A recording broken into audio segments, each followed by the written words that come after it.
Hello, everyone. So good to see you all. Thank you for joining me. Oh, I see so many faces. Yeah, I'll just give it a few more minutes to see who else.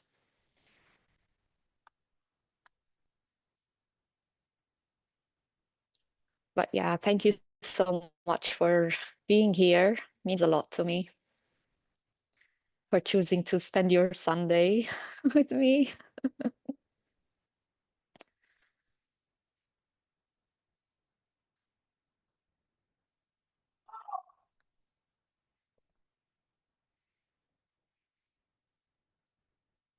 Yeah, I see still some people joining us, so I'll just wait for a few minutes. Yeah.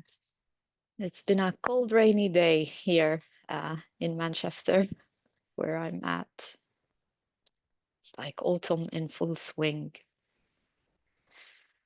But yeah, I like October. I like the month of October. It's so perfect for uh, the work that I'm trying to do as well, talking about ancestral connection. Yeah, um, I think I'll just make a start. Yeah, we'll see whoever joins us. Yeah. So again, thank you so much for showing up. Welcome to uh, this workshop that I've been called to present. It's called Ancestral Healing and Reparenting. And the agenda for today is that we'll be here for an hour to an hour and a half. We'll see how it goes. And I've prepared something that I want to share with you, but I also want you to ask any questions you have. And yeah, just feel free to, even if it's not a question, just feedback or some comment that you'd like to share, feel free to share that. Um, so yeah, I'll just invite us to just start with a little bit of gratitude to Mother Earth. That's how I always start.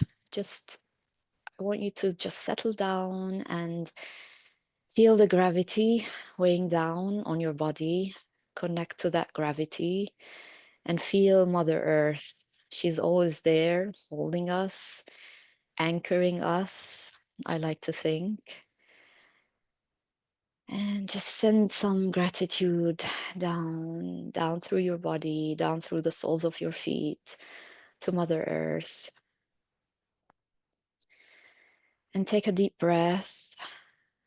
Pretend that you're breathing from the deep core of our planet.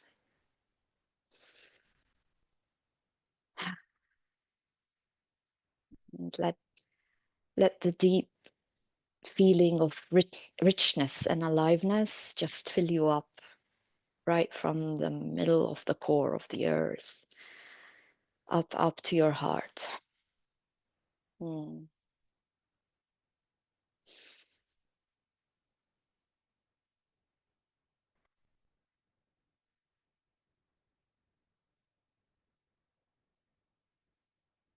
Mm. Yeah, it always feels good to connect to Mother Earth.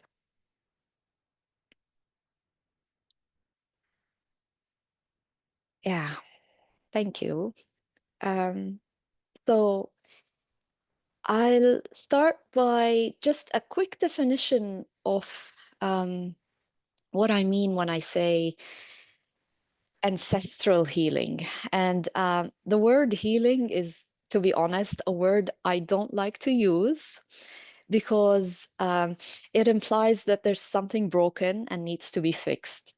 But I don't see it that way. I just see it as something that has been misunderstood or something that we're just not making space for. and it's just holding space for that thing.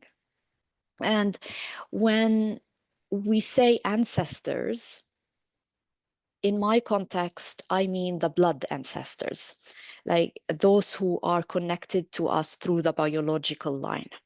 Now, there are many definitions of ancestors, but for the purpose of this workshop today, we're just going to focus on the biological ancestors.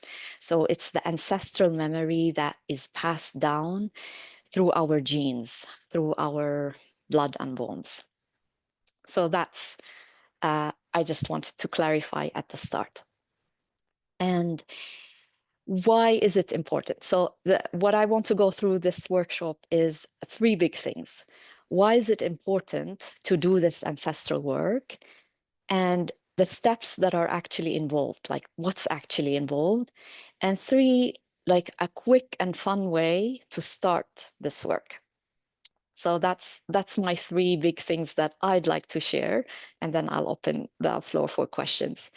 Now, in terms of why is this work important, ancestral memory is like a very deep subconscious layer in our psyche. So it's there, whether we like it or not, whether we're aware of it or not, it's still there. Same as genetics, it's this it's a memory, but it's not it has biological components, but it also has a psychological and energetic component to it as well. And I want you to think of in the same way that like secondhand smoking is bad for us, even if we are not actively being involved in this. But if someone near us is smoking, we're also inhaling the bad things. So when this ancestral memory, it's like a second-hand memory as well. If we're not aware that it's there, but we can still take it in. Now, unlike smoking, ancestral memory has both good things and bad things. Now, smoking is terrible, it's always bad, but in ancestral memory, it has good things. That's what I want to focus on. Like, we talk about ancestral baggage, we talk about this generational trauma that is passed on, but there's also some very good things that are also passed on. And uh, I want you to get excited about these good things. It's like, uh, again, like if some very old relative passes away and they pass over their stuff to us, some of it is rubbish, some of it is just stuff that has no value, but within that baggage that has been passed to us, there is gold. And that's not a chance, that's a 100% certainty that there is gold in that ancestral memory that is being passed down. When we talk about ancestral things, we always go, our mind always go to the painful memories like war, conflict, famine, all these human sufferings. But along that, there are also moments of courage and resourcefulness and people stepping up and caring for others and loving and celebrating. So these are the good things that are also available to us along with everything else. And if we're not aware of the bad things, the impacts is that it can really cause, because it's in a subconscious layer, it can cause a lot of behaviors. The subconscious beliefs and the subconscious energetic memories, they manifest on the external as behaviors that we don't like, or that are not really, they don't move us forward with our goals. So um, what these behaviors can look like. They can look like coping mechanisms. They can look like reactions when we do get under stress. Uh, they can look like self-sabotaging behaviors as well, or maybe family dysfunctions and just, things in relationships with our close loved ones that we wouldn't normally choose to act this way, but they're just happening, and we feel that we have no control. Another way the bad ancestral memories can manifest is through physical diseases and illness, uh, because they're like really stuck energies and they have nowhere else to go. They manifest in the physical body. And one more big thing they can manifest as is in our finances and resourcefulness in life, because of the way they limit our thinking and our view on life. They can give us a mentality of lack and thinking that there's not enough or we're not enough. Again, a lot of scrambling and a lot of stress and a lot of uh, like fears that, although logically in our life we we feel that we shouldn't have these fears, but they still keep on manifesting. That's the bad side of the memories. Now, the good empowered side of the memories is that we have more empowerment. We have more, um, we feel more trust in life. We feel more at peace, and we feel that we have that inner strength to meet our challenges as they come up. Also, that inner strength to hold space for our loved ones when they are facing challenges. And especially if you're either caring for young children who are still struggling with life, and they get angry, they get mad, and they say, "Oh, life's not fair." How do you react with that? If you are coming from an empowered place, you're able to hold space for them. But if you're not, if you're just, you're you're coming from that, um, you know, uh, uh, place of lack, you'll not be able to hold space, and you'll just, you'll snap at your kids, or you will not be able to have an answer. And that sort of strength is really part of what I call spiritual well-being, because it's a kind of trust in some unseen forces that you have what it takes to deal with your challenges. And a more, let's say, practical explanation, it's not practical, it's, uh, I don't know the word for it, but the way I see it, when we are in tune with with the good ancestral memory that is available to us, we have that strong connection to the wisdom which is inside that memory. And that's a place of resourcefulness for us that we can tap into when we're facing challenges. There's a saying that we stand on the shoulder of giants. I don't know where it comes from, but it's like our ancestors have been through so much. And we need to remember that they have learned so much, and there is so much wisdom that is already there. Instead of us thinking that we have to do all this alone, no, we can tap into that wisdom and bring it back to what we're doing in our present life. And in energy medicine, there is no linear time. Like in an energetic on an energetic plane, there is no linear time. So there is no past, present, and future. Everything is happening now in the present moment. So even if our ancestors lived thousands and thousands of years ago, their wisdom is now, right now, available for us to tap into it now and to take what it has for us. So that was the why part. Why is it important? And we kind of, like, I feel in our modern society as humans, we kind of gotten so stuck and uh, dependent on the modern life conveniences that we actually forgot that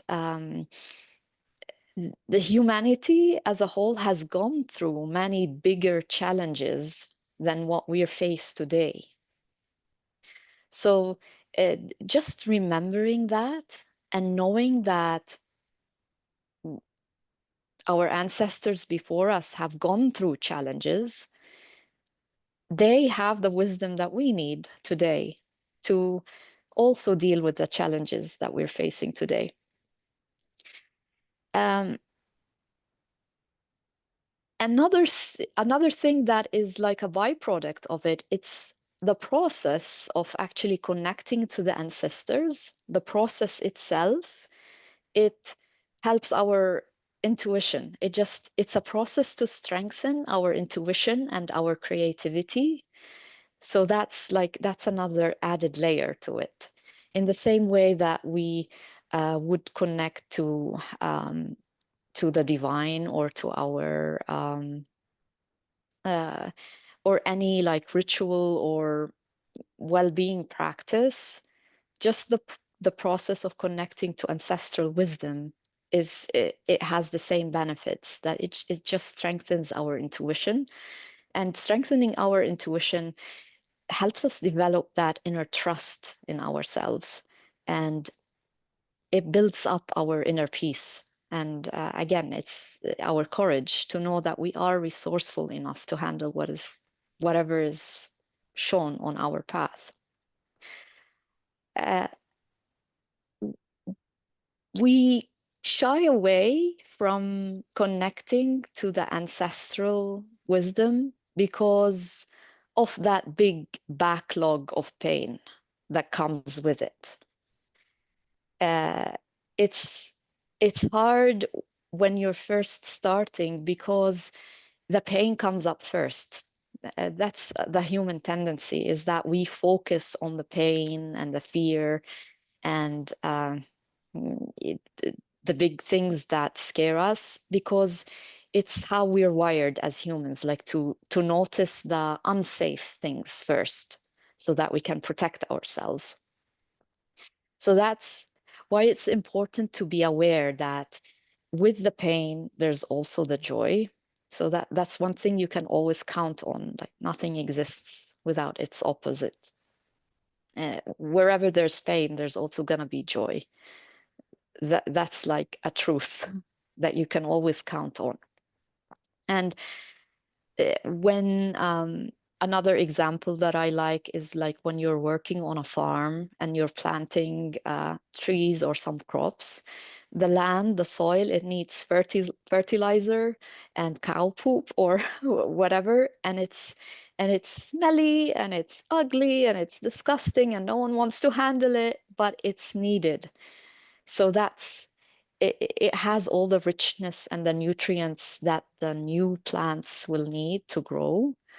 So that's the ugly bits of the ancestral memory. It's like it has a purpose. It's, even if we don't like it, it's very rich, and it can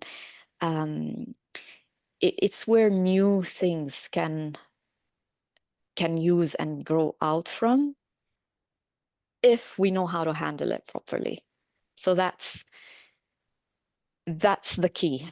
Like we need to really know how to work with it, and we need to meet it with acceptance and willingness and trust, and the intention that it really holds gold for us.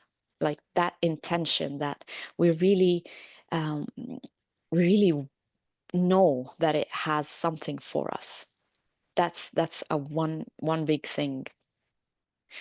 Uh, yeah, so that's my introduction to why it's important. I'm just gonna pause a little bit and like let that sink in. And if you want to share anything on that.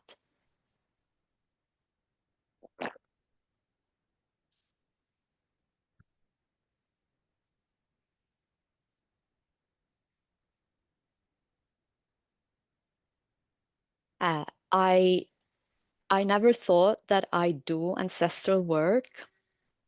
If uh, if you know me long enough, you know that so I'm Lebanese. I'm originally from Lebanon, and I've traveled so far, and the first reason why I traveled was to actually get away from my home country and just go as far as I can from all those memories and like um, uh, cultural things that were there in the space around me. Now, if you know anything about Lebanon, it has a long, long history of war and conflict, and it goes back way, way before Christ and way before the Romans and the Greeks. That area in the Middle East, like if in history, it has a lot of history attached with it in terms of, ancient civilizations having wars, fighting over the land, people um, just, so entrenched in that memory that we don't like, which is associated, with tribal wars and greed and fear and people getting misplaced and like all that stuff, in addition to the patriarchy. And like, there's so many layers to it. And um, I thought that by traveling and escaping and just ignoring everything, that it would just leave me alone. And like, I even chose to immigrate to New Zealand, like the farthest country I could get to, away from all that. But like I quickly realized that even when we were living in New Zealand, myself and my family, I was still being run by things like I found myself still overworking, still stressing over work, even though everything around me was fine. I was still feeling that this big lack that I had to keep running, I had to keep doing things. And I was working with a shamanic healer at the time, and she was like, "What are you afraid of?" When I brought up that issue that I can't let go. I keep on working hard. I keep on working long hours. I feel that it's not enough. And she was saying, "Okay, what are you afraid of?" And she took me on a journey, and it was like what came up was all those memories that I had of uh, people living in war and famine and like really needing to work hard to save, to stack up things because of all the situation that is happening around them. And the healer that I was working with told me, you have a lot of ancestral baggage that they're not yours right now, but they're still there. They're still there in your memory. And if you're not gonna face them now, they're gonna keep on, running your life, and you're not gonna enjoy the life that you have in the present moment. And worse than that, you're gonna pass this on to your kids because here's the thing, they already have that in their blood because of the genes and the DNA, but the way that you're behaving reinforces that memory. And if you don't bring it up into open discussions and you don't, like you keep running away from it, it's still gonna be there. It's not gonna go away. So that's how I found myself, forced into this work. Uh, and for those of you into the gene keys, uh, I know some of you on this call are. It turned out that I have gene key 47 in my life's work, and gene key 47, the shadow of oppression, the gift of transmutation, it's all about dealing with the ancestral baggage and the karmic baggage and holding myself accountable for something, even if it's not mine, like it's not my fault. I didn't like do anything to deserve that, but it's still there. It's still mine, it's mine and it's not mine, but it's still there, and I have to transmute it and work on it because it's not going away. So that how I was forced into this work. Uh, and I'm gonna tell you like what helped me on my journey. Uh, it, and there were like five big steps. The first one was, of course, awareness. Like, if you don't know, you don't know. So just being aware of these things, that's a very big idea, big thing. So just by you listening to this, like you're already doing the first step and just reading about it, getting curious about it. And for me, because I traveled, because I was exposed to different cultures, I started seeing things. Oh, look, people are doing it differently here. So it's like it took me out of my uh it really woke me up that things can be different. Things can be different. So that's where the traveling and the distance probably helped, because it woke me up to a different possibility. So that's the first step. The second big step is having a proper container to do the work. It's not just i-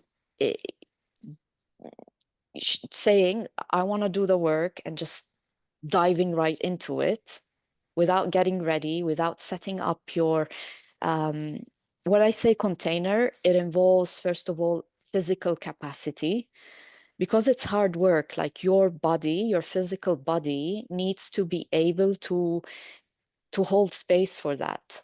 So it involves a lot of self-care on a physical level, a lot of nutrition, a lot of sleep, uh, and a lot of somatic work. You need to really like treat your body with luxury and care, uh, because you feel that you're doing the work on a mental and emotional level, but it's also on a physical level. Your body is the one that is really taking the grudge of the work.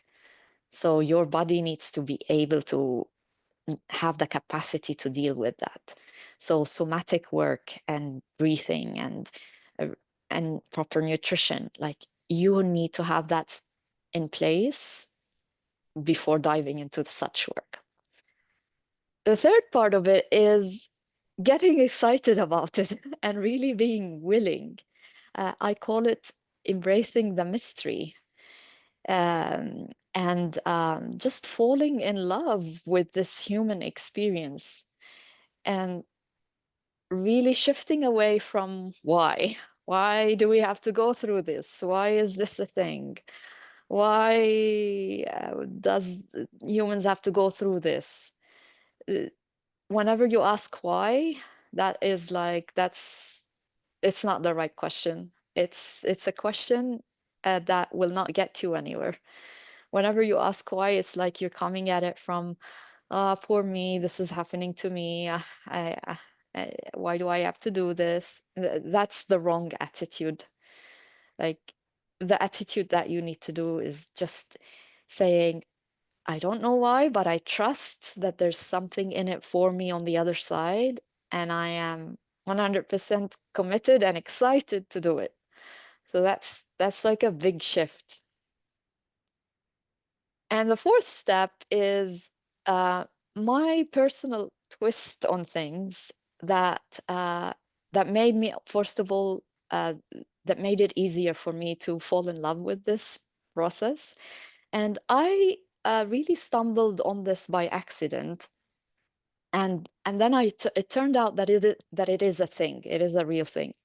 And to me, because it was very painful for me to connect to ancestral heritage. Like I just couldn't do it. It was like so, whenever I tried to do it, like it brought up really painful memories and really big themes, dark themes that I just didn't want to do it.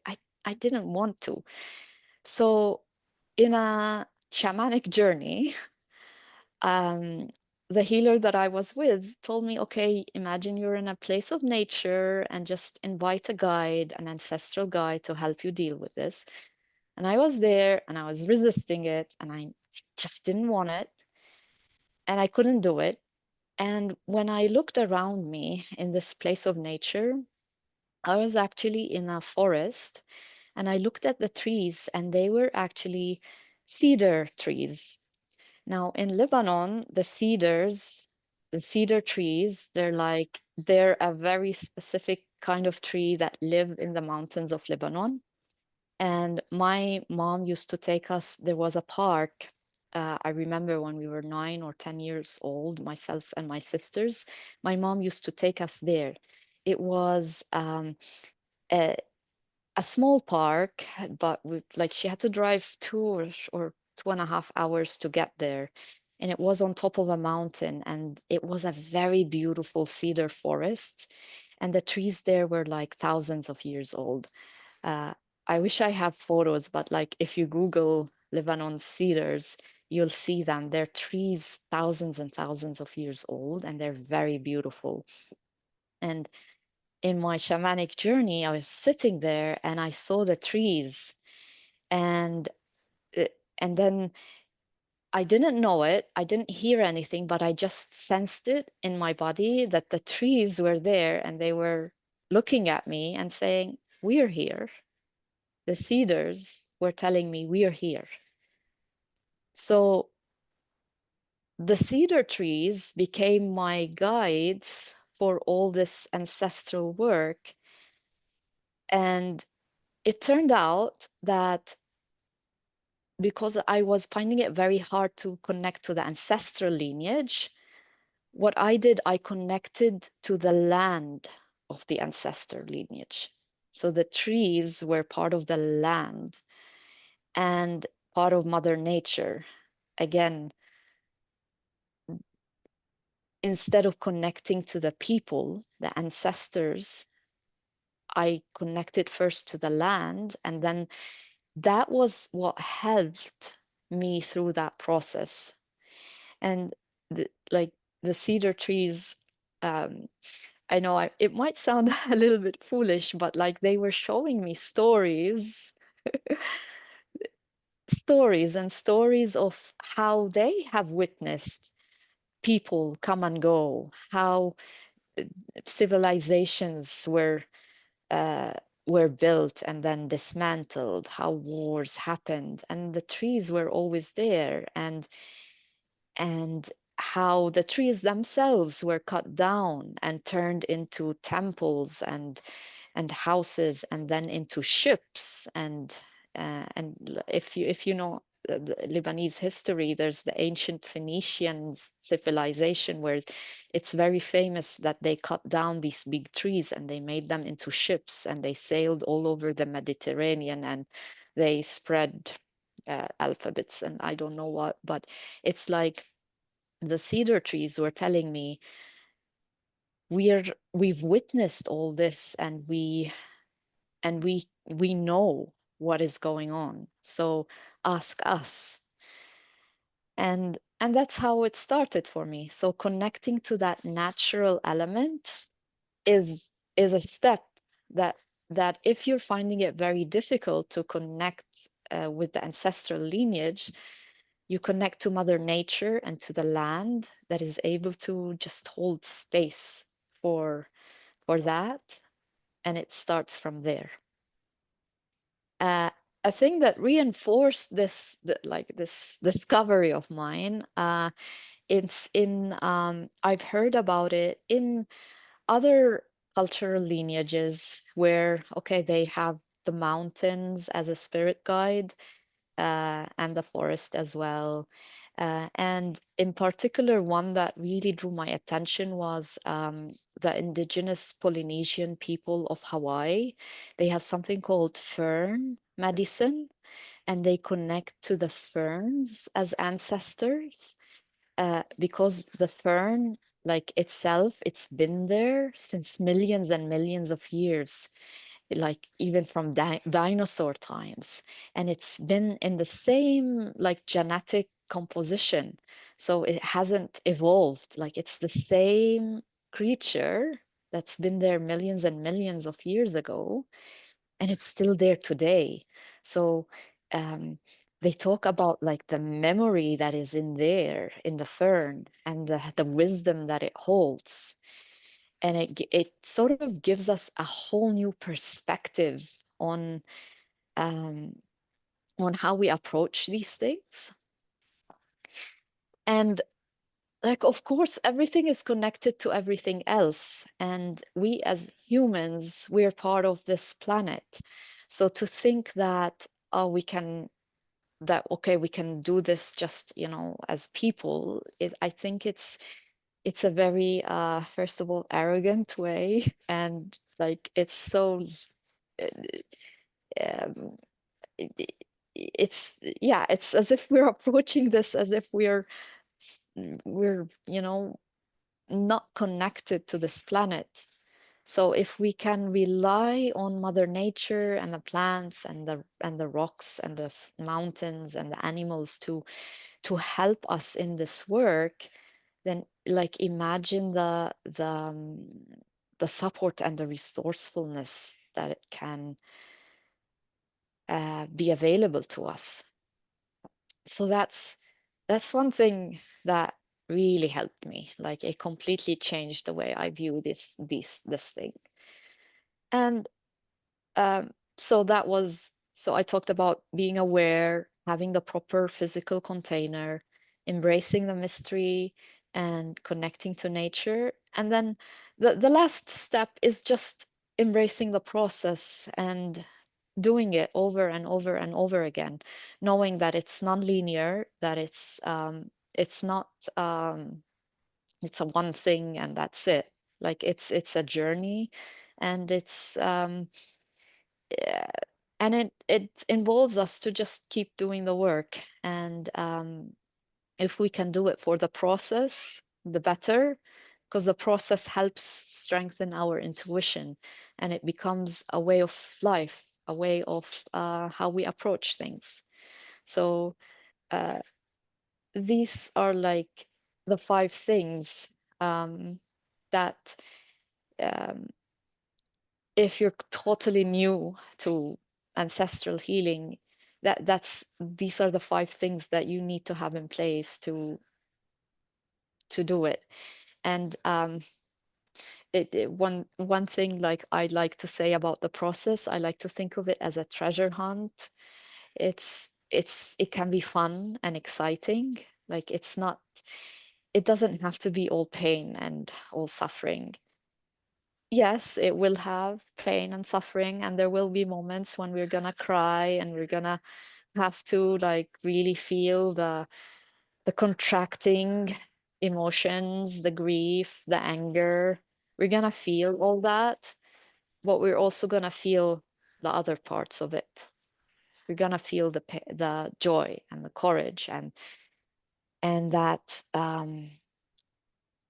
I call it resourcefulness. It's like that inner feeling of being alive, that knowing that we have what it takes to take on life's challenges and to thrive.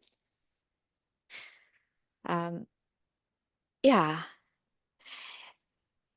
And talking about fun, like involving our family with it, like our kids, our relatives, our parents. It's like having this turning it into a group journey that we can all do together, because it's something that is binding us. Like we all have, in a family, it's like the DNA that is being passed it's it's it's something we all have. It's not some we can say, ah, but I don't like this, or it's not my preferences, but it's still there. Like it's something that we can connect over. We can use it as an excuse to to do that connection. And uh, again, we can make it fun. Um, eh, think of it again as a treasure hunt. Like it's there, we're also hunting for the good things. Of course, age appropriate. Uh, uh, and kids these days, they are aware of their if they're curious enough, they can go and look up their historical and ancestral lineage. They can look it up. And if we are not being involved in that process, we don't know how our kids will internalize what they find. So, um, like I'm gonna give you a concrete example. My kids, okay, they if they always okay, they hear about Lebanon in the news. There's all these wars that sometimes happen, and they go back and they look things up. If I'm not really making the conversation with them and speaking with them and asking, okay, what do you think about this? What do you think about this? Because they can come to conclusions that is not empowering for them. Or they can say, oh, we're of this certain ethnic origin. Okay, other people are being racist. Like there's all sort of things that can come up, which if we're not really in this active conversation with our kids, it it it sort of gets passed down as something limiting to them. So that's one thing that I also want to like really focus on. Uh, and if we don't have kids, or our kids are older, or there are some uh, relatives in our life, or our own parents, uh, it's also part of the process that helps us forgive and make peace with those other family members, because we now understand that, okay, where they're coming from, uh, their own relationship to that ancestral memory that's within them, we can meet them with compassion.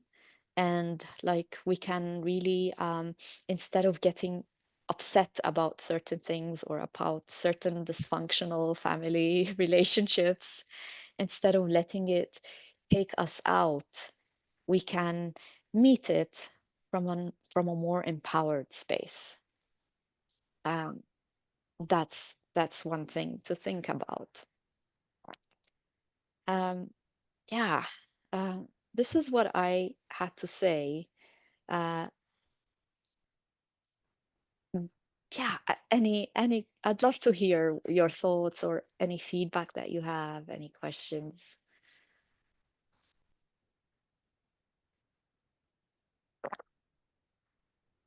Yeah, I'd like to share.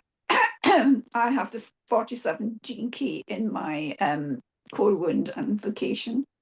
And I'm working on a project, a collaborative project, where we're looking at the bristlecone pine tree because it has witnessed so many things in our lives, the amount of wisdom that they hold and the landscape holds, and also did some research on ferns because they are one of the earliest trees, as far as I'm aware.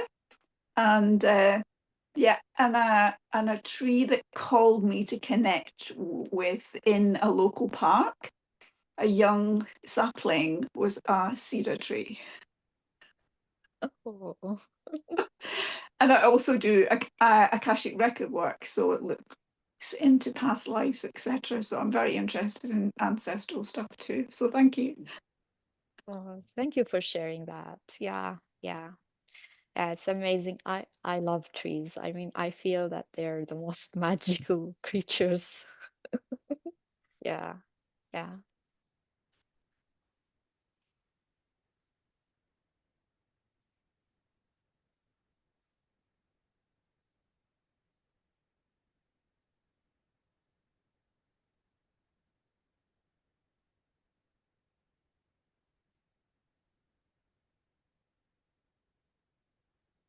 Um,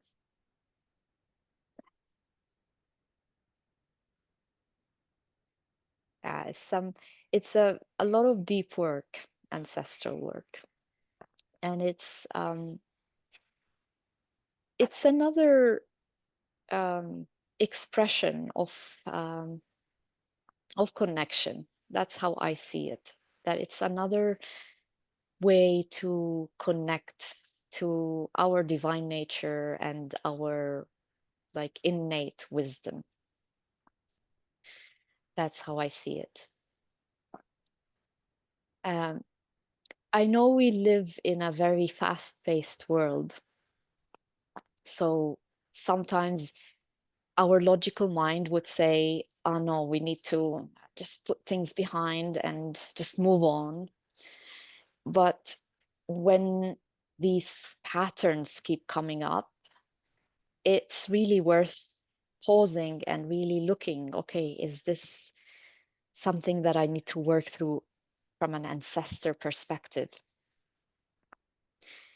And if and change starts at home, like if every small family unit does this, then it ripples out and it becomes like something that society can do as a whole, and then it's all uplifting to the whole planet. Uh, a quick way to really find the start of the thread, if you're new to this and like you're so overwhelmed, you don't know where to start, uh, a really very quick way to start this is by actually looking at your Gene Keys profile and going to that core vocation that you have and checking the line. Because if you're new to the Gene Keys, there's in the profile there are many spheres, and then there's a core or vocation sphere, and it has the Gene Key number and the line number. And there are 6 lines, and they are archetypes of how the the core wound of humanity plays out. Now, the line archetype in your core vocation, it's actually an indication of the bigger wound that you're here to transform on behalf of your ancestry and on behalf of the collective. So it's something for you on an individual level, but also when you transform it, you're actually transforming it on a collective level. And it's usually the theme that you get to work on behalf of your ancestry. Uh, in the Venus sequence of the gene keys, there's some advanced material in there. It's called the Saturn sequence. I don't know if anyone is aware of that uh, over here. Yeah, yeah. And it's like the wound that you carry is also a wound that you carry on behalf of the collective. So that's a very good place to start. Like it gives you the beginning of the thread. So it's like ancestral work is like a big tangle of threads, knots, and you just don't know where to start. The line in your vocation sphere is where to start. It's like it's amazingly accurate, accurate work. Yeah. Yeah. And uh, I have line 3 there. I was going to ask you, I have line 4. Yeah, yeah. And uh, maybe I can actually, let me see if I can share there's a big, I remember there's a big table saying the lines. Yeah, so line 1 is repression on a personal wound. On a collective wound, it becomes extreme fear and terror, and that plays out as invasion. Like there's the theme of coming from ancestors who were invaders of other of others. And line two, so what do we have in the chat? So that was line one. Line four is rejection. That's the personal wound of rejection. But on a collective level, it plays out as hatred, and it manifests as colonization on a bigger theme. Uh, so yeah, it's pretty powerful stuff when you uh, let's see, line five is guilt on a personal level, and then on a collective wound, it's delusion, and it manifests as tyranny. So uh, yeah, the theme of tyranny. Uh, it requires a lot of contemplation. That's what I'm gonna say. A lot of contemplation to just understand how these themes um, play out. Now, I probably won't go through them now, but like I can talk, for example, on my line three. Line three is on a personal level, it's shame. On a collective wound, it's panic, and then it manifests as migration. And if that's a constant theme of Lebanese people, we immigrate a lot. And it's like that line three that really wants to, by panic, it wants to run away, it wants to look for greener fields. So there are so many Lebanese diaspora in the world because it's like it's how plays it's how plays out, and that's how I see it, or it's how it played out for me. The line three for me uh, played out as an immigration journey. Um, so yeah, and then the way that in the Gene Keys, the way Richard Rudd also says that it when we work on these lines, they have the opportunity of healing the planetary, the wounds of the planet, like the big struggles of the planet. Uh, and like he mentions, line one on a personal level because it's repression. The wound that plays out on a planetary level is disease. Uh, line three is greed. Line four plays out as poverty, and line five as war. Uh, if we are able to meet these themes inside us, we'd be transforming them for the higher benefit of the planet. So um, that's like an extra incentive, like to do the work, because again, I come back to that analogy that if the work is happening in each family unit, it kind of ripples out. Uh, if we're able to change on a family level, on an individual level, family level, and then it ripples out to society. Um, yeah, change starts at home. Uh, if instead of us relying on like all the outer systems, the government, the schools to do all this, we have the power to start doing it at home. And it, it's up to us to get creative. Okay, how can we start doing this?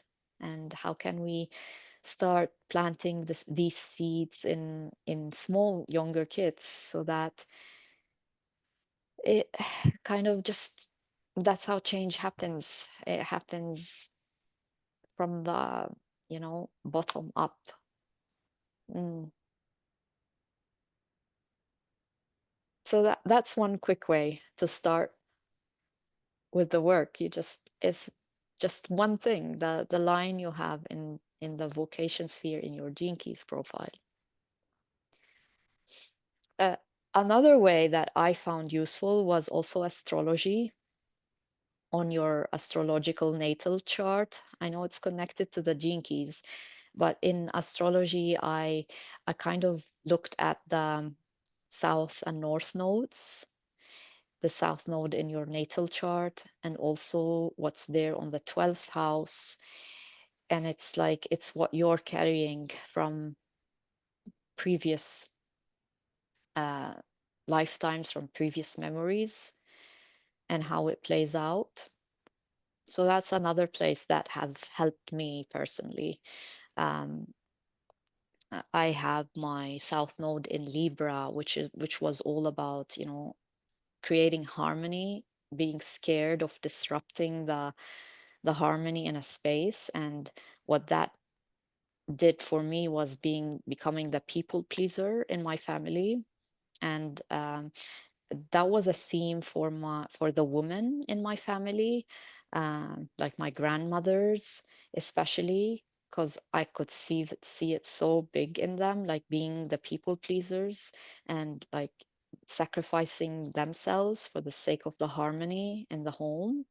So that was a Libra theme in my South Node that kind of really played out in how I deal with life. Uh, and uh, and just knowing that it's something I carried with me uh, from like previous things, and now it's time to change. Just knowing that just helped me. Like it, just knowing that, oh, I have this theme, I need to work on it, I need to be aware of it. That was enough to help me start creating change. And yeah, the other tool was just adding shamanic healing to it and shamanic journeys to it. I like shamanic journeying because it's a way that is also not mental. Like it's very right brained. Like it involves just me surrendering to whatever images want to come and letting go of how logical things need to be. Uh, some people advise on journaling and free writing, but you really need to let go, like let go of the rational, logical thinking for for the process to happen, and just allowing also the emotions to come and to feel all the feels. Yeah, uh, yeah. Uh, that was what I wanted to share. Like, as a quick way to slide into it.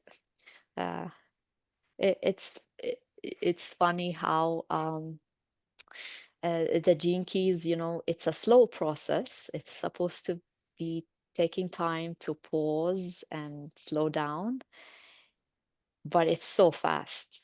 I mean, the change that happened after I started contemplating the gene keys is like, ooh, 10 times faster than all the work that I've been doing on my own. Uh, it's like, yeah, it's like magic, like slowing down to speed up. Uh, and I, and I think we live in times where things are changing fast, and there's no room for us to just say, "Are we gonna ignore this? We're just gonna ignore all, everything and pretend nothing is happening." Um, yeah.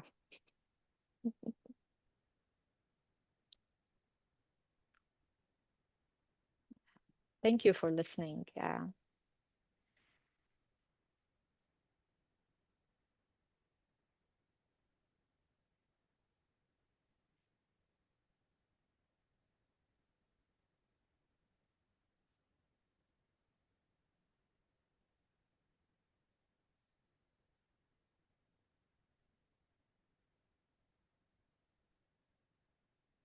Oh, hi, Christy.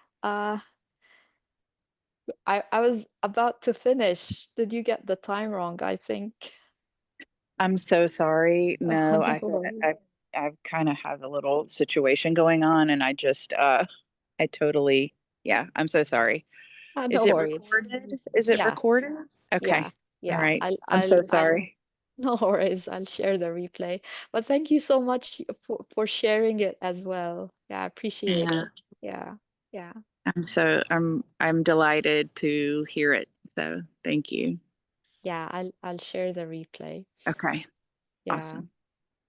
Uh, so that's what I shared today. Like I've just shared the why ancestral work is important, the 5 big steps that are involved in the actual work, and a quick and fun place to start with, just to give you the first piece of the thread. Uh, and if anyone has any questions, like uh, any questions at all, just feel free to ask.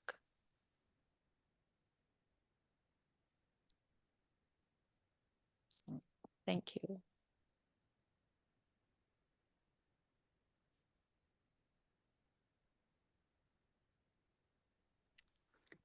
Is there a way that you can, I mean, I know that you're going to you've suggested shamanic journeys, and you were connecting to the land personally, but is there any way that you've experienced or suggest that we can tap into our ancestral lineage in any other way? Uh, Again, it's connection. Like it's setting up a safe space to connect uh, in any way that you usually connect to your guides or to God or to Source. In the same similar way, you can also use it to connect. And again, it's very important to be very clear on your intention when you're connecting, uh, because if you're not clear, you're gonna be bombarded by a lot of things. Um, you're gonna receive energies. Like you need to be clear about your intention, why you're connecting, and the why can be I need, for example, help with this challenge that I'm facing. Is this a pattern that I need to work with? How can I work with this? Like setting very clear intentions instead of just like opening the space and okay, I'm just connecting. You're gonna be bombarded by energies because I've done that before, and you don't want to be there. It's yeah. Thank you. One way that I could explore it is through the Akashic records and just ask Mm. for ancestral rather than personal. Yeah, yeah, yeah. Yeah, Akashic Records is a way, yeah. And when the thing is, there are ancestors who want to connect, who are ready to help us do the journey.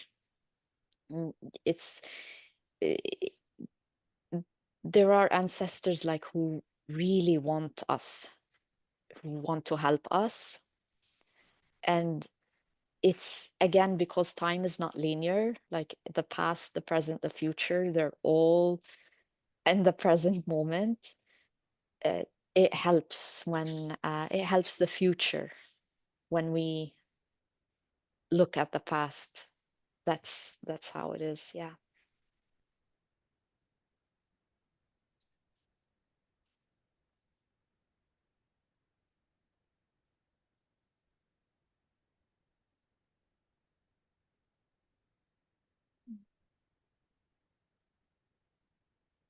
Okay, thank you so much, everyone.